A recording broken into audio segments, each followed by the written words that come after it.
The movie centers around Claudine Wolf, just turned 15, and has decided that she wants to go to Monster High. In this reality, her father is human, and her mother is a werewolf. Therefore, she's only considered half monster. Your mother was a full monster, human. And I'm sorry, sweet. They don't accept half monsters. They accepted me. So her father doesn't want her to go.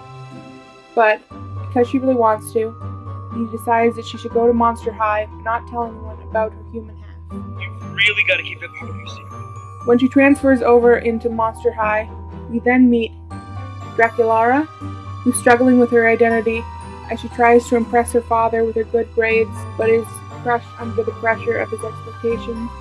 92. 92? You may as well have failed. I tried, Dad. I really did. You must apply yourself more diligently, Dracula. Shape up, or there will be consequences. And we meet Frankie, who is only just newly made and is trying to make friends. These are the three central characters of the movie. We also meet Cleo, Laguna, Deuce, Heath Burns, Abby Abominable, Julia, but most of the characters are background to the main plot. So what happened? Claudine learns that in the past, Dr. Jekyll and Mr. Hyde went to Monster High, but because he was only part monster, he was rejected by Monster High and put back in the normal world. He was eventually killed by humans. This causes her to fear for her own safety and her place where she finally feels accepted. So, she decides to go and learn about a secret lab where Hyde had created a potion that was supposed to make him fully monster. While researching in the library, Claudine is startled and frightened. She begins to transform into her human form. And in that moment of fear, she is discovered by Frankie. Frankie works to calm her down, and she seems to not care about Claudine's so-called horrible secret. While doing this, Frankie discovers that whenever Claudine has an elevated heart rate, her fight or flight reaction is to turn back into being human. An interesting transformation that takes out her bountiful hair and also removes her nail polish. After Frankie learns about what's going on with Claudine, she decides to help her to find Hyde's lab, which is hidden in the school cemetery. While at the school cemetery, they discover that Draculaura is practicing witchcraft, something her father said earlier was a dirty human practice that had to be eradicated at Monster High. Accepted rather than condemned by the other ghouls, Draculaura decides to join the gang. Together they work to gather the ingredients for a spell that will open the door.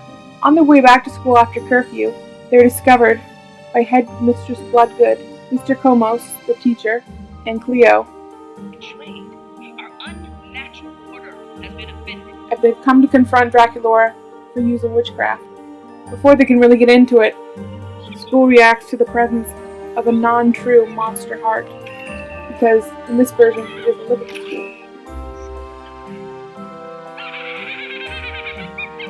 And drops a gargoyle, almost on Cleo.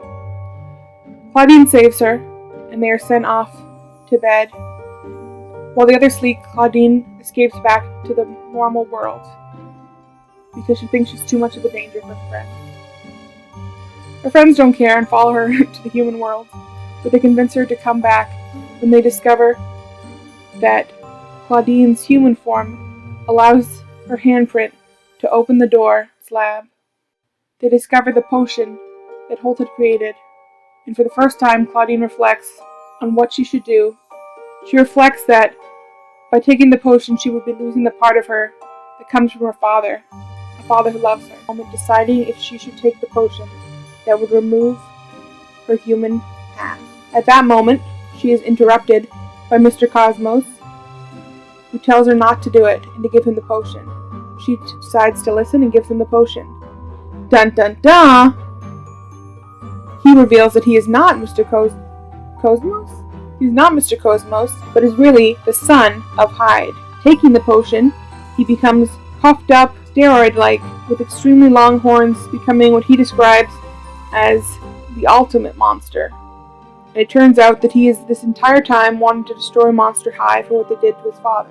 The girls are able to escape him, even though he zaps away Draculaura's vampire powers, but they can't escape out the next room, which requires them to get help from the outside, where they are rescued by Deuce and the other background characters for this final confrontation. Deuce tries to protect Claudine and use his Gorgon vision, but he has his power zapped away from him, and now Mr. Hyde has Gorgon power, turning him to stone instead. You start finding out to stare into your eyes. By doing this, Claudine's fight-or-flight instinct is triggered, and she reverts back to being human.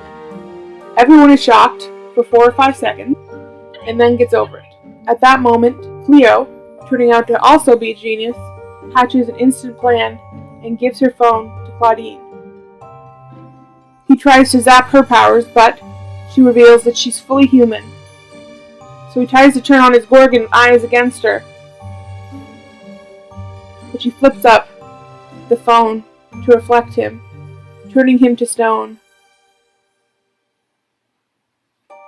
At that moment, all the adults in the monster world show up. They see Claudine is human. They have a moment of freak out, and then it cuts to the next day, where Claudine is waiting on the steps for her father.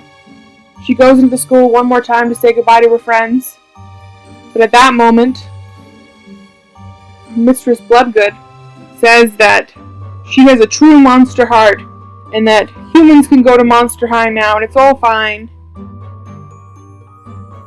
And that's the end of the movie, except for a small scene that shows that we might get a sequel, as a mysterious long-nailed person reveals that Draculaura is the secret to destroying the vampire.